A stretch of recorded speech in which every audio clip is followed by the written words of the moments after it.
ओम ध्यानम नमः। नमस्कार दोस्तों, कैसे हैं आप सब लोग। उम्मीद करता हूँ खुश होंगे, खुशहाल होंगे। दोस्तों, आज का मेरा विषय है ब्रह्म ज्ञान को लेकर। ब्रह्म ज्ञान कैसे प्राप्त होता है, ब्रह्म ज्ञान क्या चीज़ है। देखिए दोस्तों, पिछला वीडियो भी मैंने जो बनाया था वो आत्मज्ञान को लेकर बनाया था, और आत्मज्ञान जिसको है वही ब्रह्म ज्ञान की प्राप्ति कर सकता है, और जिसको ब्रह्म ज्ञान है वही आत्मज्ञान की प्राप्ति कर सकता है। देखिए दोस्तों, मैंने बताया था कि हम लोग ज्ञान इकट्ठा करते हैं सारा जीवन किताबों के द्वारा, गुरुओं के द्वारा और बहुत सारे साधनों से।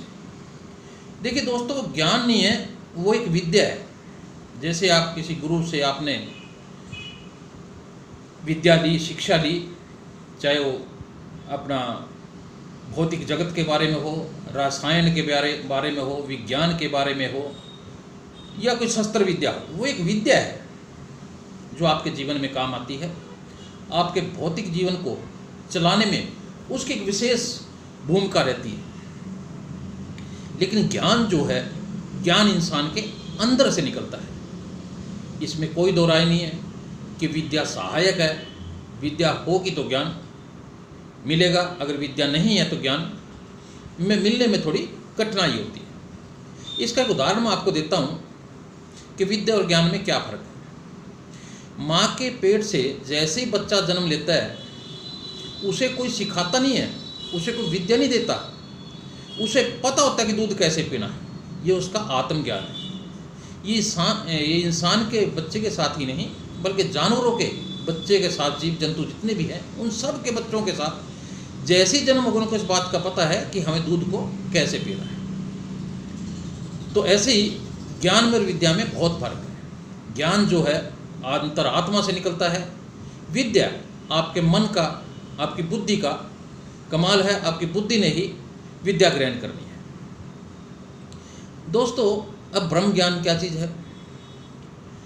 ब्रह्म ज्ञान का विस्तार बहुत सारे ग्रंथों में है, बड़ी अच्छी जानकारी है। महाभारत में भी, गीता के उपदेशों में ब्रह्म ज्ञान को लेके बताया गया है। अष्टावक्र गीता में भी ब्रह्म ज्ञान का जिक्र है। आदि शंकराचार्य ने भी ब्रह्म सूत्र लिखा, उसमें भी ब्रह्म का बहुत विस्तार से जिक्र है। लेकिन हम विस्तार में नहीं जाएंगे। मैं आपको शॉर्ट रूप में ही बताता हूँ कि ब्रह्म ज्ञान क्या चीज़ है। यही क्वेश्चन राजा जनक ने भी अष्टावक्र से किया था कि हे अष्टावक्र जी, ये ब्रह्म ज्ञान क्या है, ये ब्रह्म क्या है। तो अष्टावक्र जी ने कहा था कि हे राजन, तुम ब्रह्म हो, मैं ब्रह्म हूँ, ये सारा संसार ही ब्रह्म है। हम इस ब्रह्म में ही जीते हैं। हम जो है अपनी वास्तविकता से दूर होके इस ब्रह्म में ही अपना जीवन खो देते हैं, और यही हमारे पतन का कारण है। यही हमें मोक्ष की ओर नहीं ले जाता, बल्कि पतन की ओर ले जाता है। मैं आपको एक छोटी सी कहानी सुनाता हूँ।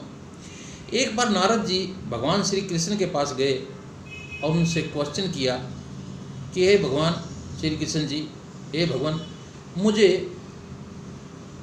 ब्रह्म के बारे में जानना है, ब्रह्म ज्ञान के बारे में जानना है। तो श्री कृष्ण जी ने कहा कि आओ नारद जी, आप बैठो, चाय पानी पियो, फिर मैं इसका आपको विस्तार से बताता हूँ आपको ब्रह्म ज्ञान के बारे में। उन्होंने चाय पानी पी, और चाय पानी के पीने के बाद नारद जी ने फिर भगवान श्री कृष्ण से यही क्वेश्चन किया कि मुझे ब्रह्म ज्ञान के बारे में जानना है। तो श्री कृष्ण जी कहने कि आओ घूमने चलते हैं, और मैं रास्ते में आपको बताता हूँ। और वो दोनों एक जंगल की ओर चलने लग पड़े। चलते चलते काफ़ी देर होगी, तो काफ़ी देर होने के बाद जो है उनको प्यास लगने लगी। तो श्री कृष्ण ने कहा कि नारद जी, यहाँ के नहीं देखो, कहीं पानी का अगर इंतजाम हो तो बहुत तेज़ प्यास लगी है। नारद जी ने कहा कि हे भगवान, आप यहीं बैठिए, मैं देख के आता हूँ, पानी तो जरूर होगा आसपास कहीं। तो पानी की तलाश में जंगल में इधर उधर उस पानी की खोज में निकल गए। तो कुछ ही दूरी पर उन्होंने देखा कि कुछ कन्याएं एक कुएं पे पानी भर रही हैं। तो नारद जी उनके पास गए, तो उन्होंने कहा कि एक कन्या से कि मुझे पानी की प्यास लगी है और मुझे पानी पिला दो। कन्या ने कहा कोई बात नहीं, आप पानी पियो। तो पानी पीने के बाद नारद जी को उस लड़की का रूप बहुत सुंदर लगा और उसके मुंह में जो है उसके मुंह में फंस गए। कन्या ने पानी पिलाने के बाद और पानी भरने के बाद अपना वो घर की ओर चली, तो नारद जी उनके पीछे पीछे उनके घर की ओर चलने लगे। अब जैसे वो घर पे चली, अंदर गई घर के अपने, तो नारद जी उसके घर में अंदर प्रवेश कर गए। तो उनके पिताजी वहाँ पे थे। उनके पिताजी ने नारद जी को पहचान लिया और कहा कि हे नारद जी, आप मेरे घर में कैसे, मेरी गरीब की कुटिया में कैसे? तो नारद जी ने कहा कि जी ऐसा है, मैं पानी पीने आया था, आपकी कन्या ने मुझे पानी पिलाया, लेकिन मेरा मन जो है इनके पर आ गया और मैं इनसे शादी करना चाहता हूँ। तो लड़की के पिता ने कहा कि हाँ, मुझे शादी तो देखो करनी ही है और आपसे योग्य वर तो मिल भी नहीं सकता कोई, आप तो मुनि श्रेष्ठ हैं, तो आप जो है शादी, मुझे कोई दिक्कत नहीं है, लेकिन मेरी एक शर्त है। नारद जी ने कहा बताओ क्या शर्त है? तो लड़की के पिता ने कहा कि जी आपको शादी के बाद मेरे घर में ही रहना पड़ेगा। ओके, नारद जी इस बात को लेकर राजी हो गए, ठीक है कोई बात नहीं, मैं यहीं पे रहूँगा। तो इस बात को लेकर काफ़ी समय बीत गया, उनके 3 बच्चे भी हो गए, गृहस्थी अच्छी चल रही थी। एक बार जो है एक बहुत तेज बरसात हुई और बाढ़ आ गई। बाढ़ से जो है पूरे गांव में पानी भर गया, तो उनके घर में भी बहुत पानी था। तो कहीं डूब न जाए इस डर से नारद जी अपने परिवार को लेकर ऊपर की मंजिल पे चले गए, लेकिन पानी थमने का नाम नहीं ले रहा था, बहुत तेज भाव था पानी का, पानी जो है ऊपर भी आ गया। अब नारद जी ने सोचा कि ये तो मकान गिर जाएगा, तो हमें कोई ऐसा स्थान ढूंढना चाहिए जिसमें जो ऊंचा हो और हमारी जान बच सके। तो तीनों बच्चों को लेकर, पत्नी को लेकर किसी ऊंचे स्थान के, पानी में होते हुए किसी ऊंचे स्थान की तलाश में जाने लगे। और जैसे जा रहे थे तो एक पानी का बहुत तेज एक झोंका आया जिसमें उसके 2 बच्चे डूब गए। ये देख के नारद की पत्नी रोने लगी कि मेरे 2 बच्चों की मृत्यु होगी। नारद जी ने उनको समझाया कि ऐसा है, देखो अपना जीवन है तो बच्चे तो और भी हो जाएंगे, इतना ही समय था इनका जिनका पूरा हो गया, लेकिन हमें अपनी जान बचानी चाहिए, बच्चे तो हमारे फिर भी हो जाएंगे। समझाने के बाद जो है उनकी पत्नी चुप हो गई। लेकिन अभी कुछ दूरी चले थे, पानी का बहाव रुकने का नाम नहीं ले रहा था, पानी का फिर एक बहाव बड़ी तेज़ी से आया, उनका जो है तीसरा बच्चा भी डूब गया। तो फिर उन्होंने, जो उसकी पत्नी ने फिर जो है रोना शुरू कर दिया। नारद जी ने फिर उनको समझा दिया, अभी ऐसे ऐसे करके अपनी जान बचाओ। अभी समझा ही रहे थे कि पानी का बहाव इतने तेज है, उसकी पत्नी भी जो है डूब गई। नारद जी का पूरा परिवार खत्म हो गया। नारद जी अपनी जान बचाने के लिए इधर उधर पानी के अंदर तैरने लगे किसी ऊंचे स्थान की तलाश में।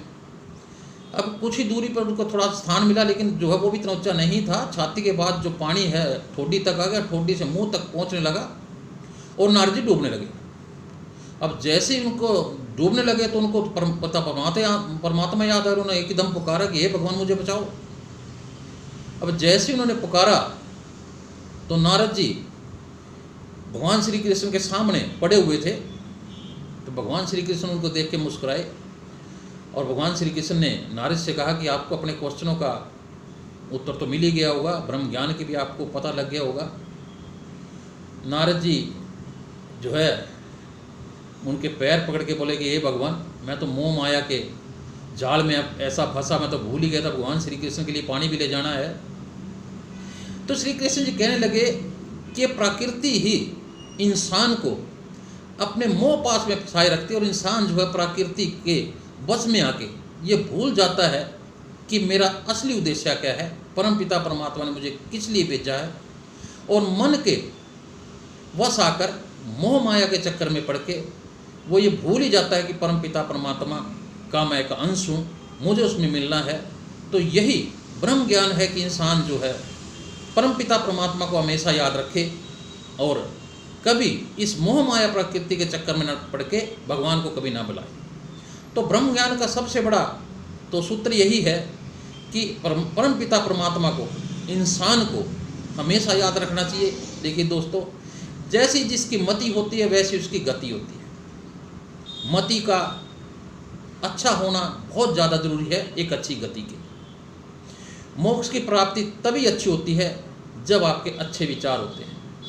द्वेष भावना, अहंकार ये आपके नज़दीक, आपके मन में बिल्कुल भी नहीं होने चाहिए, तभी आप मोक्ष को प्राप्त करते हो, तभी ब्रह्म ज्ञान को प्राप्त कर सकते हो। तो दोस्तों, ये मेरा वीडियो ब्रह्म ज्ञान को लेके था। अगला मैं वीडियो जो है बनाऊंगा तत्व ज्ञान को लेके कि ब्रह्मांड में कितने तत्व हैं, ये कैसे हमारे जीवन में हमारे शरीर में काम करते हैं, इसको लेके मैं वीडियो बनाऊंगा। तो मुझे उम्मीद है कि ये वीडियो आपको अच्छा लगा होगा। तो दोस्तों लाइक और शेयर करना ना भूलिए। मैं ऐसे वीडियो आपके लिए बनाता रहूँगा। आपने मेरा वीडियो ध्यान से सुना, बहुत शुक्रिया, बहुत मेहरबानी। ओम ध्यानम नमः।